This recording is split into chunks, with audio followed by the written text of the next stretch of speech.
The notification came through at 9:43 a.m. while I was in a meeting with the Cayman Islands compliance team.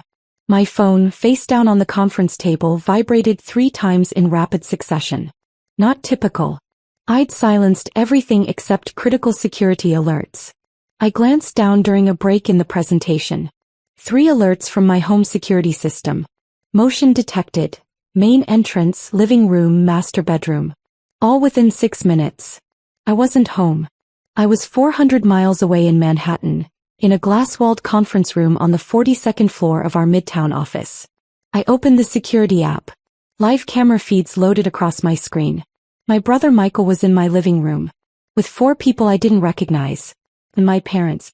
Michael stood by my floor-to-ceiling windows, the ones overlooking 3 acres of private waterfront, gesturing expansively like a game show host revealing a prize. One of the strangers, a woman in a cream pantsuit, was photographing my fireplace with her phone. Another man was opening my kitchen cabinets, inspecting the contents. I unmuted the audio feed. Previous owner clearly overspent, Michael was saying. These fixtures alone probably cost more than she made in a year. That's why the bank moved so fast on the foreclosure. The woman in cream spoke up. The listing said estate liquidation. I assumed the owner was deceased. Financially deceased, my mother chimed in from near my bookshelf. She was holding one of my first edition novels. Emily always lived beyond her means. We tried to warn her. Now we're trying to salvage what we can before the bank auctions it off for nothing. I screen recorded everything. Then I texted my attorney. Home invasion in progress. 2247 Lighthouse Drive. Family members conducting unauthorized showing. Send police. His response came in 15 seconds. On it. Don't engage yet. Let them talk. I stayed on the call with Cayman Islands, but I wasn't processing a word about offshore compliance structures. I was watching my family sell my house. The older man in the group, probably late 50s, expensive suit, Rolex, walked through my kitchen into the sunroom. The listing said 1.8 million original purchase price. You're asking 890. Banks motivated, Michael said. They want it off the books.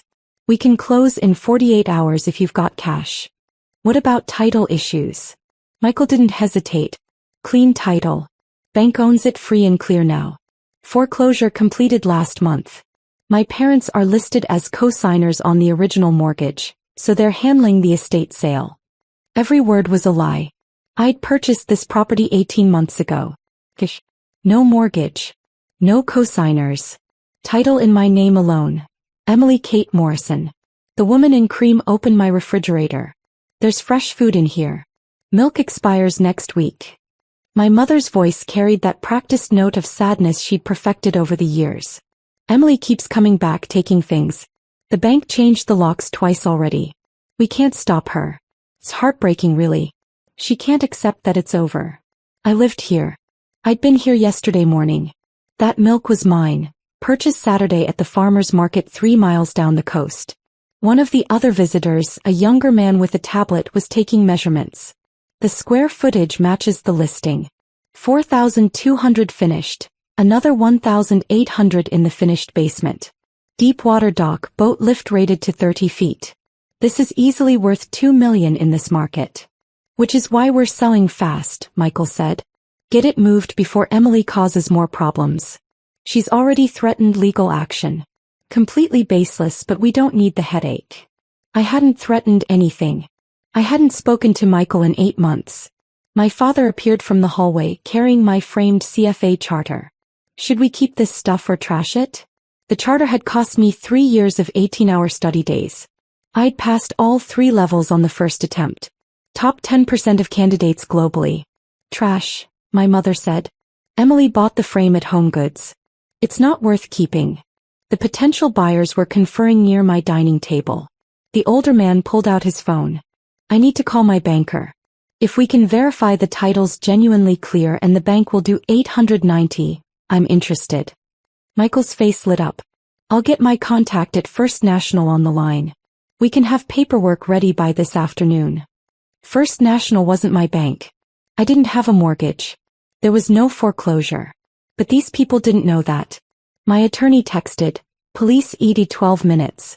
State troopers routing. Keep recording. I stood up from the conference table. I need to take this, I told the Cayman team. Family emergency. I walked to an empty office and called my hedge fund manager directly. David Hutchinson, Greenwich Capital Management. We'd worked together for 6 years. Emily, I was about to call you, he said immediately. Your Q4 performance dividends just cleared. $5.2 million hit your primary account at 9:15 this morning. I need you to call the police department in Lighthouse Bay, I said. Right now. Tell them you're my investment manager, confirm I own 2247 Lighthouse Drive free and clear, and that there's an active fraud in progress. Silence for 3 seconds. What's happening? My family is selling my house to strangers. They're claiming it was foreclosed on. I need third-party verification of my assets before they finalize an illegal sale. On it. Stay on the line. I heard him typing, then talking to someone else, his assistant probably. Then he was back. Lighthouse Bay PD is patched in. I'm conferencing you now. A new voice. This is Sergeant Mendoza, Lighthouse Bay Police. Miss Morrison. Yes. My brother is currently in my home at 2247 Lighthouse Drive conducting an unauthorized showing to potential buyers. He's representing the property as bank-owned and foreclosed. It's not. I own it free and clear and I have security footage of the entire conversation. Officers are en route. 88 minutes. Do you have documentation of ownership? Sending now. I pulled up my digital property files, forwarded the deed, the title insurance policy, and my settlement statement from the original purchase. All showing 0 encumbrances. All dated 18 months prior. David spoke up. Sergeant, I'm David Hutchinson, Greenwich Capital Management. I manage Miss Morrison's investment portfolio. I can confirm she has liquid assets of approximately $8.3 million as of this morning, plus property holdings. She's a high net worth client with 0 debt. The property in question was purchased with documented funds from her portfolio. Received, Sergeant Mendoza said. Miss Morrison, can you maintain access to your security feed? Yes. Streaming it now. I gave him the login credentials for guest access. Back on my screen, the potential buyers were getting serious. The older man had his banker on speakerphone. I could hear fragments. Title search shows Emily Morrison, sole owner. No liens recorded. Michael cut in smoothly. That's the old title. Pre-foreclosure. The new title is being recorded this week. The bank has all the documentation. The banker's voice. I'll need to see the foreclosure deed and the bank's authorization to sell before we wire funds. Absolutely, Michael said. I've got everything ready. Let me grab the paperwork. He walked toward my home office, where I kept exactly 0 paperwork about mortgages or foreclosures, because neither existed. My mother intercepted the cream-suited woman who was photographing my bedroom. The furniture stays. Emily abandoned it. We're including everything, beds, dressers, all the kitchen equipment. She won't be back. I'd slept in that bed last night. My clothes were in that closet. My toothbrush was in that bathroom. Michael emerged from my office carrying a folder. I zoomed the camera in. The folder was one of mine, burgundy leather, monogrammed. But whatever papers he'd put inside it I'd never seen. He handed documents to the older man. Foreclosure deed, bank authorization and quitclaim from the previous owner. I watched the man flip through pages. His expression shifted from interested to confused. This foreclosure deed is dated 2 weeks ago, but it's not notarized. And this bank authorization. First National's letterhead looks off. The logo's wrong. Michael kept his voice confident. It's an internal form. Different format than public-facing documents. The man's banker spoke through the phone. I'm looking at the county recorder's office database right now. Latest recorded document for 2247 Lighthouse Drive is the original deed to Emily Morrison. Nothing after that. No mortgage, no lien, no foreclosure. The room went quiet. Michael recovered fast. The recording is pending. It takes weeks for the county to update. No, it doesn't, the banker said. Foreclosures are recorded within 72 hours. This property shows no activity. I'm advising my client not to proceed. The older man handed the folder back to Michael. I'm not buying a property with unclear title. Good luck with your sale.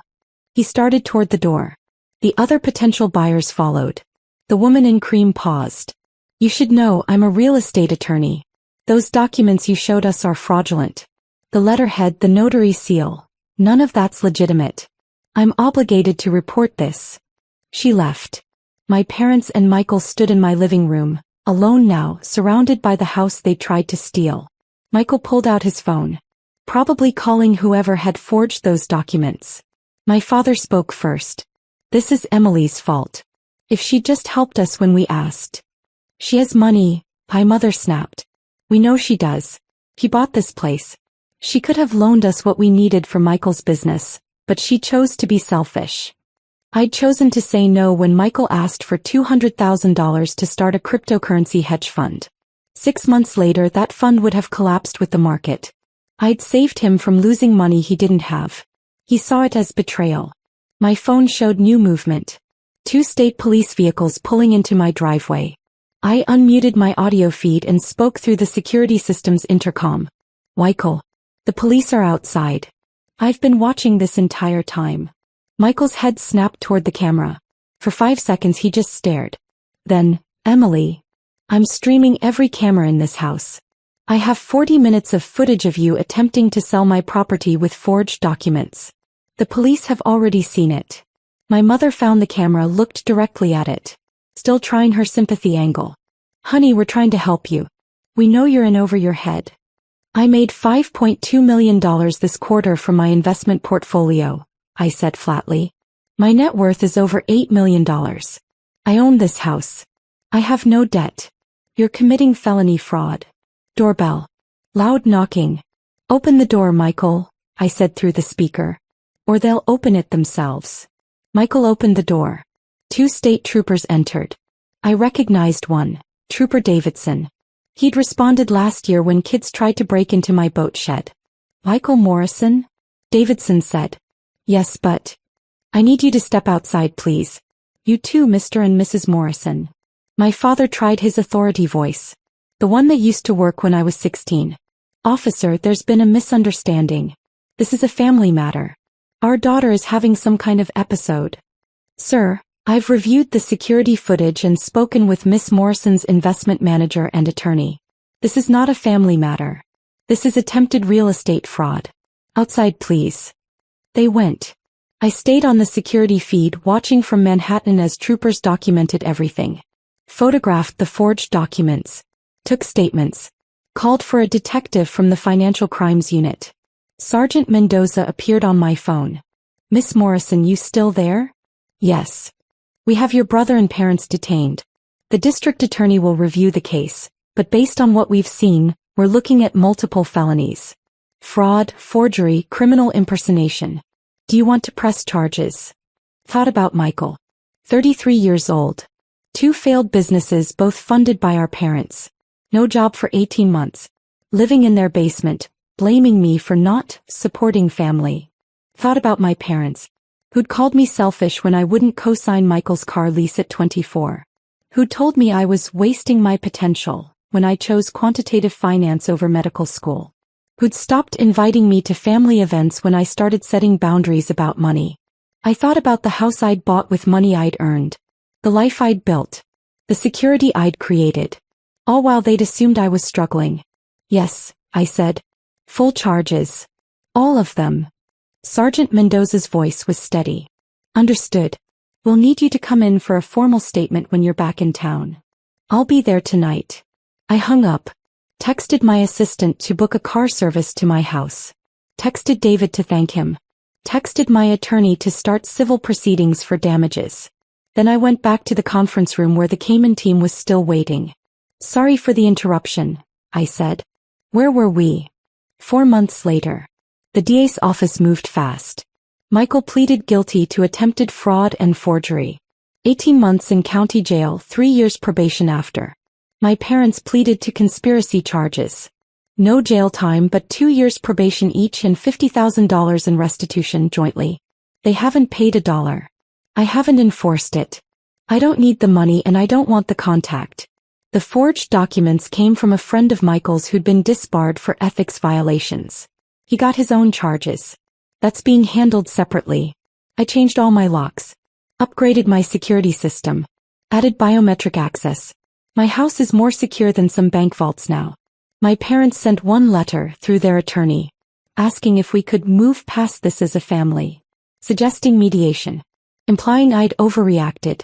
I had my attorney respond with a cease and desist. Michael sent nothing. But I heard through extended family that he's telling people I set him up. That I planted fake evidence. That I always hated him and wanted him to fail. Let him think it. I'm standing on my dock at sunset, watching boats come into the harbor, holding a glass of wine that cost more than Michael's entire forged document operation, living in a house he tried to steal but couldn't, because I saw him coming from 400 miles away. My family thought I was the quiet one. The boring one. The one who didn't take risks or chase dreams. They thought I worked some generic finance job, made okay money, got lucky with a house. They didn't know I built a career in quantitative investing. That I managed algorithmic trading strategies for high-net-worth clients. That my quarterly bonuses exceeded their annual household income. They didn't know because I never told them. Because the moment you tell certain people you have money, you stop being family and start being an ATM. I learned that at 22 when I got my first analyst bonus and my mother asked me to pay for Michael's wedding venue. $15,000. I said yes. 3 months later they asked for his honeymoon. $8,000. I said no. They stopped calling me for 6 months. I learned that money doesn't create problems in families. It reveals them. My phone rings. Private number. I answer anyway. Emily Morrison? A woman's voice. Yes. This is Catherine Voss from Lighthouse Bay Bank. I'm calling about a mortgage inquiry we received today for 2247 Lighthouse Drive. Someone is trying to apply for a home equity loan using your property as collateral. We flagged it as potentially fraudulent and wanted to verify with you directly. I close my eyes. Who submitted the application? Michael Morrison. Listed as your brother and co-owner. I'm the sole owner. My brother has no ownership interest. He's currently on probation for attempting to fraudulently sell the same property 4 months ago. I see. We'll deny the application and flag his information. Thank you for confirming. He hangs up. I call my attorney. Leave a voicemail about violating probation terms. Then I call Sergeant Mendoza directly. He picks up on the second ring. Emily. Let me guess. Michael tried something. Fraudulent loan application. Using my property. He sighs. That's a probation violation. I'll contact his PO. He'll probably get his probation revoked. Could be looking at the rest of his sentence in custody. Good, I say. You okay? I'm fine. I'm just tired of family treating my boundaries like suggestions. For what it's worth, Mendoza says, I've seen a lot of financial crimes. Usually the victims don't see it coming. You saw it, documented it, and protected yourself. That's rare. I had good teachers, I say. Mostly I learned what not to do by watching my family. After we hang up, I walk back into my house. 4,000 square feet of space that's entirely mine. No cosigners, no mortgages, no claims from people who think DNA entitles them to my assets. I earned this. Not through luck or inheritance. Through 14-hour days analyzing market patterns. Through certifications and licenses and promotions. Through saying no when no was the right answer. My family thought they could take it because they couldn't imagine I'd earned it. That was their mistake. I don't need them to acknowledge my success. I just need them to stay away from it. And now, with criminal records and probation violations, they don't have a choice. I open my laptop. Check my portfolio performance. Up 14% this quarter. Another strong year ahead. My phone stays silent. No calls from family. No texts. No attempts at reconciliation. Exactly how I want it. I built this life without them. I'll keep it the same way. Maybe.